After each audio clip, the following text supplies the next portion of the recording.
Pengamat politik Rocky Gerung mengkritik keras reshuffle atau perombakan kabinet yang dilakukan Presiden Prabowo Subianto. Sebab, orang nomor satu di Indonesia itu mengangkat Muhammad Kodari sebagai Kepala Kantor Staf Kepresidenan, KSP. Sebelumnya, Kodari menjabat Wakil Kepala KSP. Menurut Rocky, posisi KSP sama saja orang nomor 2 di istana.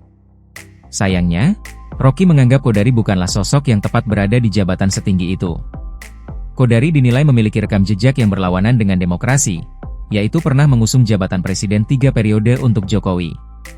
Konsultan politik yang juga Direktur Eksekutif Indobarometer itu kerap disebut sebagai penggaung utama Jokowi 3 periode, walaupun konstitusi mengatur jabatan presiden maksimal hanya 2 periode.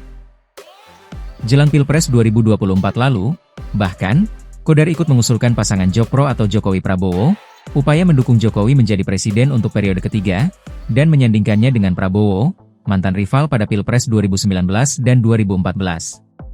Seperti diketahui, gerakan 3 periode ramai ditentang masyarakat, terutama aktivis demokrasi. Sebab, pembatasan masa jabatan merupakan salah satu tuntutan reformasi yang tidak boleh dibatalkan. Jadi kedudukan itu dianggap sebagai presiden tidak peka dengan tuntutan reformasi.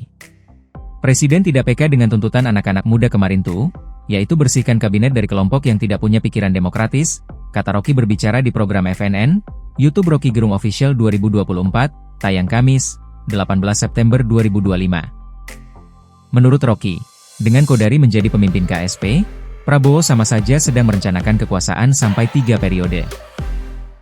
Dalam kedudukan dia sekarang dianggap bahwa Presiden Prabowo menyetujui sifat manipulatif dari apa yang dilakukan oleh Kodari itu menyorongkan ide 3 periode dan itu yang kemudian orang anggap kalau begitu Presiden Prabowo juga bersiap-siap untuk jadi 3 periode dong. Kira-kira begitu jalan pikirannya. Jadi etos di dalam demokrasi yang tidak dipahami oleh Presiden Prabowo bahwa orang seperti Kodari harusnya tidak boleh ada di dalam kabinet yang bersifat ingin memajukan demokrasi. Kenapa?